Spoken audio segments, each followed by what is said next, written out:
Hey yo, what's up everybody? Welcome into a brand new episode of the Review at Rob Show, where I'll be giving my spoiler-free thoughts on the newest MCU film, Thunderbolts, man. Internet's claiming it's the greatest Marvel film since Endgame. I'll give my thoughts on that, as well as all other things that happened with this movie, spoiler-free, of course. And then we got some fun kind of news to talk about, man. Scream character wasn't supposed to be announced. We got some Evil Dead video game stuff to talk about.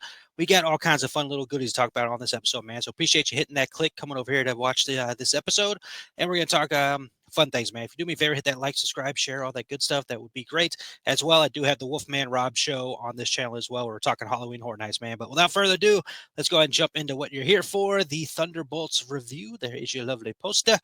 Let's see. Thunderbolts is rated PG-13 for some drug references, language, some suggestive references, strong violence, and thematic elements. Film runs in at 2 hours and 6 minutes, and is classified as an action, adventure, crime, drama film.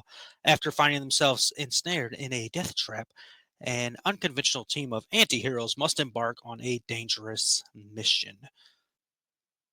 All right, man. Just looking at that poster over there. Of course, you've got Florence Pugh back as Yelena Belova. You got Sebastian Stan back as Bucky Barnes, Wyatt Russell, John Walker / U.S. Agent, Olga as Taskmaster, Lewis Pullman as Bob. He's not on the poster, but Bob is in the movie.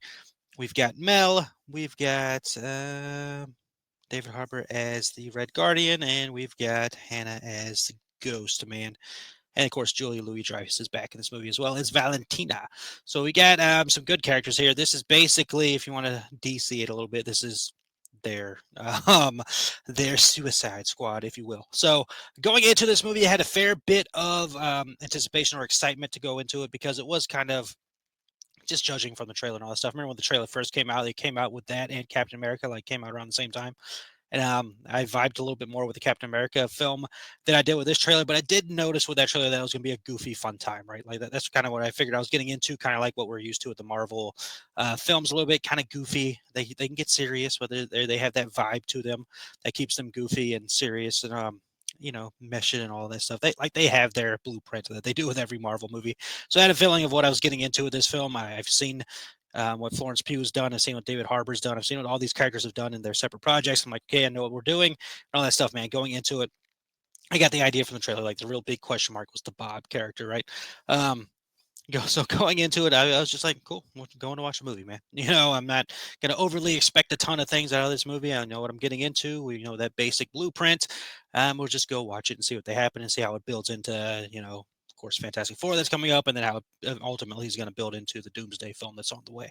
And I got to tell you, man, this film ended up doing something in it that I was completely unexpected, and really hit me on a personal level in a lot of ways because it deals with serious subject matter and the seriousness of mental health and depression. It really gives you like a view of what that stuff can really be, because it's hard to describe to some people who don't go through these things. It's something I've battled with the majority of my life. It's a tough situation to deal with, and just seeing that on screen like hit me, and just seeing all of it play out on the screen, like I really was like tearing up the whole time, just seeing the way that all of that was playing out with the characters. And again, I'm avoiding spoilers, so talking around things, of course, but to see how it all played out with characters in the movie and what they were talking about and that subject matter, like it hit me on a personal level to where I'm like, holy freaking crap, man. I was not expecting to get into this with this movie. Like I was expecting like a fun little shoot 'em up, jokey kind of movie. And then like they took it to a route that I was like, holy crap, man. You went there, and they not only did they go there, they delivered. Like what they did, the subject matter they were talking about was brilliant, and they nailed it very well throughout that movie. So that was like the main takeaway from it for me. The other main takeaway is the relationship between Yelena and Red Guardian. I can't remember his regular name. What's his name? Alexei, right? Alexei. Yeah, it's Alexei. I always thought that was funny because David Harbour from Stranger Things, there's a character on there called Alexei. Um, like their connection with each other, because we saw them in the Black Widow movie. If you saw that movie, that was like kind of it from there. We've mostly been with Yelena, but to see David Harbour back in this role, and he's a freaking blast anytime he's on screen and all that stuff. But when he gets to that point where it's got to get serious, and he freaking kills it, man. Like David Harbour's awesome. I think for me, the first thing, like I know I've seen him in other things, but like I think for the majority of us, where we experienced him with Stranger Things and fell in love with him on Stranger Things, and just seeing him in this movie and seeing him have an awesome, more expanded role for his character was great. I can't wait to and hope to see more of his character in the future because I really like what they're doing. I obviously love Florence Pugh. She's fantastic in everything she does, and just the cast across the board, like really nailed what they needed to throughout this movie and all this stuff. I mean, obviously we know Bucky's awesome, right? Like everything Bucky's been in, he's always been great. Sebastian Stan, he's always done a great job. Getting more time with the other characters and all this stuff was cool as well. And of course, freaking Julia Louis Dreyfus has always been awesome. Like as long as I've seen things of hers, of course, going back to Seinfeld. I mean, before then, but like the first thing I saw her in was Seinfeld, and just through there, she's always been great, man.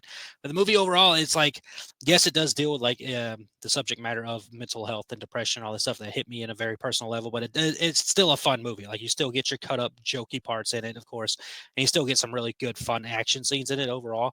So like they were able to blend all this stuff into a nice little ball and just like make it work out of a film for you to have all these kind of different emotions and vibes with, which is always great to experience, especially when you're not expecting it going in there like that. Like they nailed it, man. Like I can't complain about anything that this movie did. Like there's nothing I really look at during this movie where I'm like, that was terrible. Like, no, like it was a very enjoyable movie. It was a good time. It was exciting. I had like a really great time with this movie. So overall, for me, Thunderbolts was awesome. Like it was great. I enjoyed it. Again, just talking about the same thing over and over again, but hit me on the personal level with the mental health, depression talk that was going on, subject matter in the movie. Like connected very well with that, and just again the comic stuff, the action stuff's all good. So Thunderbolts is worth the hype. There's two credit scenes for this movie: mid credit, post credit scene. The post credit scene definitely building towards something there, and definitely, from what I understand and seen online, is the longest of all the post-credit scenes. I didn't clock the time, but it is the longest according to the internet. So, speaking of the internet, let's go ahead and get into this. They are saying this is the best film. I keep looking over here because I have the Marvel movies pulled up since Endgame. Is the best film since Endgame. Like this is the best movie they released since Endgame. And I wanted to go through all these movies and just see if we agree with that or not. So obviously it's subjective. All of us have our own opinions and all that stuff, but let's go here. So we're going back to 2019. So after Endgame, we get Spider-Man Far From Home. Um, ooh, yes, I will pick Thunderbolts over Spider-Man Far From Home because I have only, and maybe that's recency bias, because I haven't seen Spider-Man Far From Home since I saw it in theaters. There's really cool moments and all that stuff. Definitely nostalgia stuff going on with that movie. So maybe kind of sort of we can debate that one. Black Widow, yes, it's absolutely better than Black Widow. Shang-Chi and the Legend of the Ten Rings, good movie, but I'll still pick Thunderbolts over it. Eternals, absolutely. Wait a minute, no. Far From Home is not the movie I was thinking of. Yes, Thunderbolts is better than Far From Home. Because now we get Spider-Man No Way Home after Eternals. That's the one with all the nostalgia stuff going on in it. We can debate that one. Um, Doctor Strange, no. Wanda and the Multiverse of Madness, not better than Thunderbolts. Thunderbolts wins that one. Thor: Love and Thunder, Thunderbolts easily better than that movie. Black Panther: Wakanda Forever. Black Panther: Wakanda Forever. Yes, I'll put Thunderbolts ahead of that one. That's a good movie as well, though. Ant-Man and the Wasp: Quantumanium, yes, is better than that. Guardians of the Galaxy Volume 3, no. No, Thunderbolts is not better than Guardians of the Galaxy Volume 3. Not at all. The Marvels, yeah, Marvels is not a bad movie, though, no matter what people want to tell you. Deadpool and Wolverine, fun movie, a lot of nostalgia grab in there, but fun, mostly just fun time movie. I probably like Thunderbolts more than it. That'll be something to debate later. And then the movie that came out before, Captain America: Brave New World. Um, yeah, I think I'd like Thunderbolts more than that one as well. So again, we'll leave that up for y'all to debate in the comments. Let me know what you think in the comments. Is Thunderbolts the best film in the MCU since Endgame? I say no. Obviously, Guardians of the Galaxy Volume 3 came out after that, and I say that is the best film since Endgame, but we can all debate, and again, it's all subjective matter from there. But overall, Thunderbolts, fantastic film. Love the comedy, love the action. Hit me on a personal level. That's what you kind of ask for. So as far as the future for the MCU, we have the Fantastic Four First Steps in July, and then Avengers Doomsday May 1st, man. So May 1st, 2026. So big movies coming up, man. I know there's like Marvel shows coming up at some point in time during that as well. I don't know anything about that, but nonetheless, that's where we're at with those things, man. So if you saw Thunderbolts, or if you got a comment about best film since Endgame, let me know down there in the comments, man. All right, going from there, let's talk news. News talk, man. This is going to be primarily in the realm of horror. The first thing to talk about is that David Arquette has come out about Scream 7, 7? Scream 7, to where he said, and I'm going to pull up his quote here. He said, quote, I mean, it was a spoiler. It wasn't supposed to be released. It was supposed to be a surprise. I'm not really supposed to talk about it too much. um, that's what I've been screaming this whole time about all these announcements that started coming out about this next Scream film where they're to say, hey, Matthew Lillard's coming back, and this previous Ghostface is coming back, and that previous character's coming back. And then they drop Dewey on us, and it's like, what the crap are y'all doing over there announcing these characters? Like, this should be surprising. Like, you should be going into the movie and just being surprised to see these people come out of nowhere, and you're just dropping that they're going to be in the film. And it's like, it's just a cluster over there. Like I don't know what they're doing. I got an idea of what the thought process is because a lot of people are very upset about what they did to Melissa Barrera over there, and they feel how you want to feel about it. I think they're wrong as well, but this just screams desperation to announce all these things because why are you announcing this? Like, what happened to the element of surprise? Like, is the element of surprise going to be Emma Roberts back in the film? Which I'm fine with. I loved her as Ghostface, but it's like, why are you announcing these things? Like, there's no reason whatsoever that that information should have ever been put out there in any way, shape, or form, especially Matthew Lillard and especially David Arquette. Like, those two should have been absolutely kept off of their release. You shouldn't have even told any of them, to be honest with you. But it sounds like desperation. It sounds like they're taking this worry that people have put out there that they're not going to watch this film because of what they did to Melissa, and they're throwing all this information out there. Like, ooh, look, we're dangling Matthew Lillard back in front of you. Hey, I've been screaming about how Stu is still alive and all that, and you want him back. You know, freaking, and now you were like, oh, you complained about how what happened with Dewey and all that stuff. Well, nope, we're dangling in front of you. He's back. Come see our movie, please. Please come see our movie. Like it screams desperation by all means, and David Arquette pulling that out as well. Completely agree with him. It is a incredibly stupid decision to release that information. I know why you're doing it. You're doing it to entice people to come in to see your freaking movie, and that's it.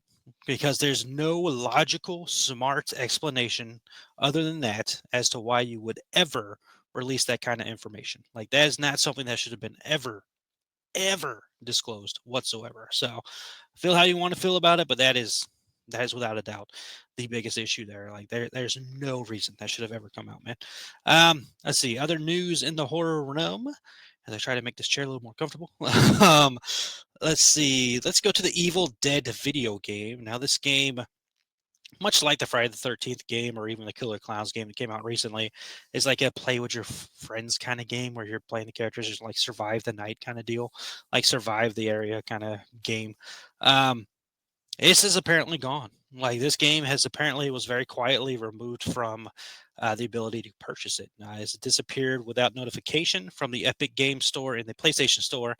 I checked on the app as well, on the PlayStation app because I have it on my phone just to see if it's there. No, it's not. Does not come up at all. So that Evil Dead game, if you got it, hold on to that because that's not in existence anymore on those stores. And I would assume, I would guess the things will shut down for it as well at some point, like they did with the Friday the 13th game, which is just crazy. Once again, crazy, but at the same point, that's why you don't need to be making these games, man. Like I know Dead by Daylight has lasted a while and it works, but they update those things constantly and they add new characters to them and all that. And I'm pretty sure Ash is one of the characters in there, and like you need to make games that are like story driven based fun games instead of these games. I'm just saying that because they don't seem to last. Just seeing what happened Friday the 13th and now seeing what happened with this. Um, no telling what's going to happen with the Killer Clowns game, and I'm no help there at all. But I did buy the game when it came out, played it 2 3 times maybe, and haven't even touched it since. Like those games don't appeal to me, and it looks like it doesn't appeal to a lot of people because they're not doing well, and they're being taken off of the servers and all that stuff, and you can't buy them anymore, and it's like it's a bad thing, man. If you are looking for some kind of fix, again, I think there was like I mentioned, the characters part of the Dead by Daylight. There's also the Retro Realms double feature game that has Halloween and Ash versus Evil Dead as a part of it, like an old schooly retro like side scroller kind of game deal. Um, so if you're into that stuff like that, that's out there. If you're looking for something Evil Dead to play, but yeah, that was crazy. That was crazy to see that that has gone away. You know, it's tough situation, man. Tough situation. All right, let's see. Wednesday season 2 is approaching. It will be coming later this year. We've got our first trailer. I did do a trailer reaction. If you want to go check that out. Um, and we've got a new casting. The casting of Anthony Michael Hall joining Wednesday season 2, which is again interesting because the show is releasing later this year. But um, I guess Evil will be dying at some point in one of those episodes. Had to say it. Had to say it. Good. And this is like a return of working together, a reunion. Jesus, working together with Tim Burton and Anthony Michael Hall. Of course, Anthony Michael Hall was in Edward Scissorhands back in the day, so that's cool, man. I mean, he's a good actor and all that stuff. I make the joke about Evil Dies Tonight. Feel how you want to feel about that movie. Like that was very annoying, hearing that over and over again. But I'll see what he ends up playing in the show. And I don't think it's really been disclosed who he's playing, but season 2's on the way, man. I enjoyed that first season. I love the Addams Family. Get Addams Family poster over there. I got the show over there on DVD. Love the freaking Addams Family, man. So I'm into it. I'm into seeing what that show ends up bringing this year. And then last thing to talk about, not the last thing to talk about, last thing to talk about in the horror realm is that there's been this film that's been talked about. It was like at South by Southwest and all that stuff for a while. And I've seen it talked about on the internet sometimes when I'm just like doom scrolling and all that stuff. And is this movie called Good Boy, which is like a horror supernaturally film from the perspective of like the family dog, which is awesome to me. Like that sounds like an awesome idea. And because you always hear that thing like dogs can see ghosts or dogs can sense these things and all that stuff. And waiting for that movie because I keep hearing about it, hearing these great things. Like I want to see it. I love dogs, you know, and all that stuff. Dog better be okay in that movie. That's all I'm saying right now. But we're waiting to see who it gets picked up, and it got picked up by none other than Shudder. And Shudder, I freaking love. Like I love Shudder to death. I watch that thing a lot. I love my horror stuff, and Shudder is right there to give me that horror stuff, man. And that's cool. I can't wait for to see how that turns out and all that stuff. But with all the rave reviews, I'm sure it'll go to theaters, which isn't anything unknown for Shudder films. Like they, I mean, recently they had In a Violent Nature in theaters, so that's cool, man. I'm wanting to see this movie. Like that, that's just a concept that I'm interested in. That suits me and all that stuff. But again, that dog better be all right by the end of that movie. That's all I'm saying. That dog better be okay. All right, and then yep, that does it for the horror news. Last bit of news I threw in here because just fun to talk about this. Because screw the haters online. This is for you, you haters, if you're watching this show. Throwing this out there because you you claimed that this person would never get a job again. This person would never have a job in Hollywood whatsoever ever again. Wrong. Because Rachel Zegler has been cast in the role of a daughter to Marissa Tomei, who is playing a punk rocker in the comedy drama She Gets It From Me. So she's playing Marissa Tomei's daughter. So suck it, you haters out there. Melissa freaking Rachel Zegler's got another role in Hollywood. Obviously, she is. She's extremely talented. And if you don't agree with that, I don't, you gotta check on yourself on that point. But she obviously she doesn't get another role. She got another role right away in um, theater shows because again, extremely talented. But threw that in there mostly for the haters. But good on her, man. I like Marissa Tomei. I like Rachel Zegler. They're both fun. They're both talented. They're both good. So I'm into that, man. But that's gonna do it for this episode. Talked about Thunderbolts as spoiler free as possible as I could. Again, very good movie, very enjoyable. Like probably one of my favorite Marvel movies, to be honest with you. And then I talked all kinds of stuff in the horror realm. Wednesday, Evil Dead video game, Scream doing whatever the heck they're doing with this next movie, and then that news there at the end, man. So I appreciate you coming over here to hang out with me. I make it a little jokey over there with the haters and on the internet and all that stuff. They gotta know how to calm down a little bit. But that's gonna do it for this episode. Appreciate you as always taking time to listen to the show. Again, if you do me a solid, hit that like, subscribe. It helps the channel. As well, I do have the Wolfman Rob show that releases on this channel as well, talking about Halloween horror nights and all kinds of fun stuff over there. So thank you for taking the time. Hope you have a wonderful rest of the day, week, month, a year. And as always, just like to remind you that you matter. You are important. Trust yourself, believe in yourself, love yourself, chase those dreams, go after them, man. You wanna be successful. chase those dreams, man. Believe in yourself and you'll get there. And as always, I like to remind you that happiness can be found even in the darkest of times. If one only remembers, turn on the light. Talk to you all next episode.